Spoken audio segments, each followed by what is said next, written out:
Ассаламу алайкум ва раҳматуллоҳи ва баракатуҳ. Бародарои азиз, дар саҳари рӯзи ҷумъа хостум барои шумо як хабари хуша расонам. Камолов Ҷумъахон ки мо видео карда будем, гуфта будем ки аз моҳи октябр ин ҷониб беному нишон шудаган алҳамдулиллоҳ пайдо шуданд, соҳу саломат буданд. дар СИЗО, дар ҳамин город Пенза дар СИЗО қарор доштанд.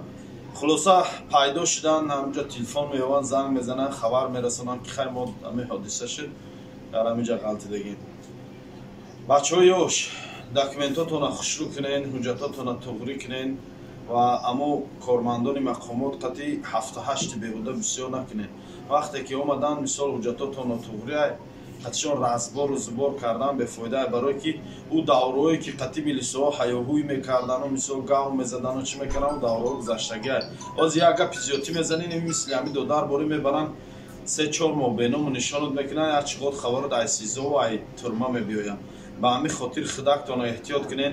алҳамдулиллоҳи додар мо соҳу саломат будай, соз будай, ҳамроҳи ҳамун одаме ки ардушон гуфтум дар дори як квартира ҷои будиян, ардуш беному нишон шудаган, ҳардуш ҷои дар СИЗО будиян айни замон. ай дуо кунем бародарои азиз ки додар мо соҳу саломат озод шававу ба ватан баргарда ба назди падару модараш. аллоҳ нигаҳбонтон. ҳазор раҳмат барои дастгириётон ки ҳамин гуна видеоҳоро дастгирӣ мекунем, падилица мекунем, паҳн мекунем, ба дигарон мерасонем ва шумо сабаб мешен. ҳамун лайкҳо аввалаш аллоҳи нозанин худаш, баъдан шумо сабаб мешен ки ҳамин додар пайдо мешавад ва мисли ҳамин додару ҳамин одамои гумшуда пайдо мешаванд. аллоҳ ёру мададгор зинда бошад. бародарои азиз, ина ба додар мона иншааллоҳ ки ҳиҷома шакл гирифтем. хоб кадом бародарое ки дар шаҳри Санкт Петербург қарор дорем, марҳамат кунем биёем ба ҳиҷомаи мо, ҳиҷомаи Исмоил Тоҷик. то соати 12 шабам кор мекунем. аз соати 9 саҳар то соат 12 шабам.